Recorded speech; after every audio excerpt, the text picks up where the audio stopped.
سلامونه ملګرو، د هیواد نیوز چینل ته ښه راغلاست. نن به د پاکستان او اسرایل ترمنځ هغه اړیکې چې د دې په قانون کې سره ورته دي درته بیان کړم.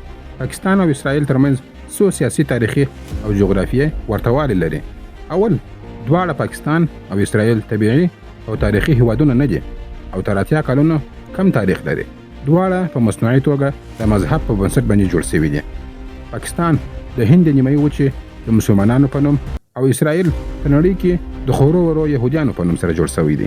دوم، دواړه هیوادونه په 1947 او په 1948 کلونو کې په سیمه کې د انګریز او د اوږدمهاله ښکېلاک د ظاهري پای ته رسېدلو پر مهال د برتانوي واکمنۍ لخوا په سیمه کې د ستراتیژیکو دښمنانه اهدافو د ساتلو په موخه د ناعادلانه، منافقانه او خصمانه ویش زېږېدنه ده.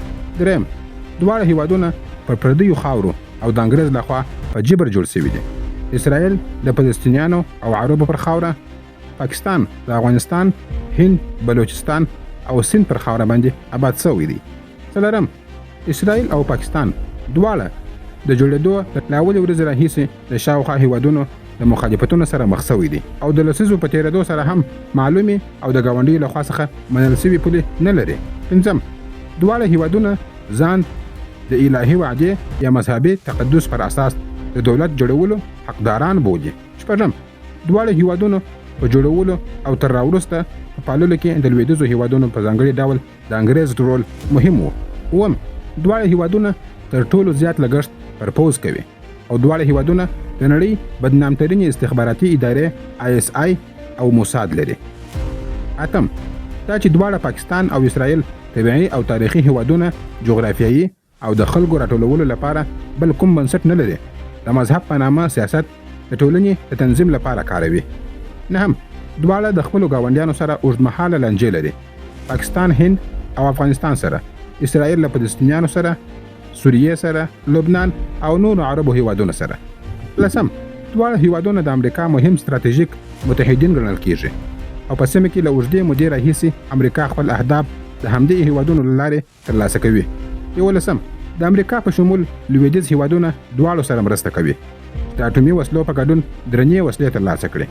دولسم، د پاکستان او اسرائیل له راجوړېدو وروسته د دواړو هیوادونو په نظامي جوړښتونو برېټانیا او امریکا میلیارډونه ډالر لګولي دي او د امریکا د نظامي مرستو تر ټولو لوی ترلاسه کوونکي دي. یولسم، دواړه هیوادونه د ویش او خلکو د کډوالۍ د یو لوی بحران په پایله کې جوړ شوي دي. دولسم، دواړه هیوادونو کې مذهبي سختدریځې ډلې د دولت پر پالیسیو اغیز لري. دیارلسم، دواړه هیوادونه په جګړې کې ډېر ښکېل پاتې شوي دي. پاکستان له هند او وخت نا وخت له افغانستان سره او اسرائیل له فلسطینیانو او نورو عرب هیوادونو سره په جګړو کې هر وخت وي. څوارلسم، د دواړو هیوادونو پوځونه تل په جګړو کې وي. د ترهګرو په نوم د ښځو او ماشومانو په ګډون ولسي خلک وژلي او لا یې هم وژني. پنځلسم، دواړو هیوادونو کې پوځ د سیاست مهم ځواک دی. شپاړسم، دواړو هیوادونو سټابلیشمنټونو کې د خپلې بقا او هویت ساتنې لپاره تل خپلو خلکو ته په کاذب ډول د دښمن تصور ورکړی دی. پاکستان پوځ ټول عمر خلک د هند سره د دښمنۍ په بهانه زبېښلي او اسرائیل د فلسطینیانو سره او د نورو عربو هیوادونو او ایران سره د دښمنۍ تصور عام کړی دی. شپاړسم، په دواړو هیوادونو کې د مذهبي اقلیتونو څخه ټول حقونه اخیستل شوي دي. اوولسم، دواړه هیوادونه د خپل امنیتي فشار له کبله د پوځي ملکي توازن له بحران سره هر وخت مخ وي.